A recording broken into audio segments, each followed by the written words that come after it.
வணக்கம். நான் உங்கள் சுபிக்ஷா. மகா சிவராத்திரி தோன்றிய வரலாறு தெரிஞ்சுக்கலாமா?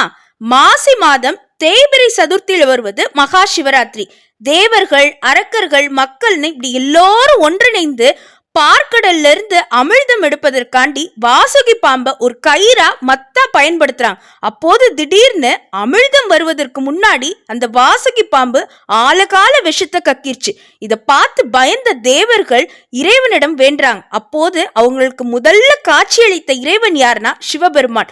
அவர் தோன்றியவுடன் எல்லார்கிட்ட இருந்து அச்சத்தையும் போக்கி அந்த விஷத்தை முழுவதுமா அருந்துறார். இதை பார்த்து பயந்து போன பார்வதி தேவி ஓடோடி வந்து அவருடைய கழுத்துக்களை இறுக்கமா பிடிக்கிறாங்க. எதற்கு அப்படின்னா விஷம் உடல் முழுவதும் பரவிடக்கூடாது என்பதற்காக.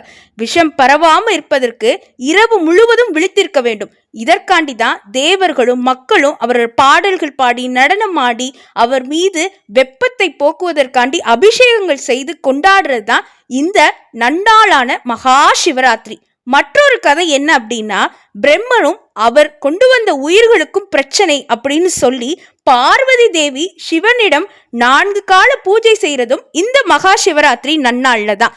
தென்னாட்டுடைய சிவனே போற்றி, எந்நாட்டவர்க்கும் இறைவா போற்றி, அண்ணாமலையம் அண்ணா போற்றி, கண்ணார் அமுதை கடலே போற்றி, சீரார் பெருந்துரை நம் தேவனடி போற்றி, ஆறாத இன்பம் அருளும் மலை போற்றி.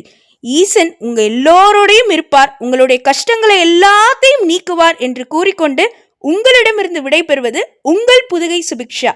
நன்றி, வணக்கம்.